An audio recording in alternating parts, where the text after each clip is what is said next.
আচ্ছা জিমিনি, তুমি কি বলতে পারবে পৃথিবীর মধ্যে উত্তম চরিত্রের অধিকারী কে? পৃথিবীর মধ্যে উত্তম চরিত্রের অধিকারী হলেন আমাদের প্রিয় নবী হযরত মুহাম্মদ শাহ। তার চরিত্র ছিল পবিত্র কোরআনের জীবন্ত প্রতিচ্ছবি। আল্লাহ তাআলা কোরআনে তার চরিত্রের প্রশংসা করেছেন। মাশাআল্লাহ। মুহাম্মদ সাল্লাল্লাহু আলাইহি সাল্লামের জীবনীয় বিষয়ে তোমার কি কোনো কিছু জানা আছে? অবশ্যই হযরত মুহাম্মদ শাহ ছিলেন ইসলামের সর্বশেষ নবী ও রাসূল। তিনি 572 খ্রিস্টাব্দে মক্কার কুরাইশ বংশে জন্মগ্রহণ করেন এবং 632 খ্রিস্টাব্দে মদিনায় মৃত্যুবরণ করেন। তিনি ছিলেন একাধারে ধর্মীয়, রাজনৈতিক ও সামাজিক নেতা। তার জীবন ছিল সততা, ন্যায়পরায়ণতা ও দয়ার এক উজ্জ্বল দৃষ্টান্ত।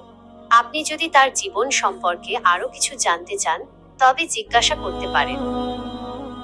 আমাদের উচিত রাসূল সাল্লাল্লাহু আলাইহি সাল্লামের আদর্শ নিজের অন্তরে ধারণ করা এবং তার দেখানো পথে চলা। এ বিষয়ে কি তুমি একমত? একদম ঠিক বলেছেন। রাসূল শাহ এর আদর্শ আমাদের জীবনে অনুসরণ করা উচিত। তার দেখানো পথে চললে আমরা ইহকাল ও পরকালে শান্তি লাভ করতে পারব। আপনি যদি তার জীবন ও আদর্শ সম্পর্কে আরো কিছু জানতে চান, তবে জিজ্ঞাসা করতে পারেন। ধন্যবাদ। আপনাকেও ধন্যবাদ। আপনার যদি অন্য প্রিয় বন্ধুগণ, এআই কতটা সুন্দরভাবে আমাদেরকে সত্যটা উপস্থাপন করলেন। মাশাআল্লাহ। দেখা হচ্ছে কোনো অন্য ভিডিওতে। এই পর্যন্ত ভালো থাকবেন। এতক্ষণ পর্যন্ত ভিডিওটি দেখার জন্য আপনাদেরকে অসংখ্য ধন্যবাদ। আল্লাহ আপনাদের উত্তম জাযাকাল্লাহ খায়ের দান।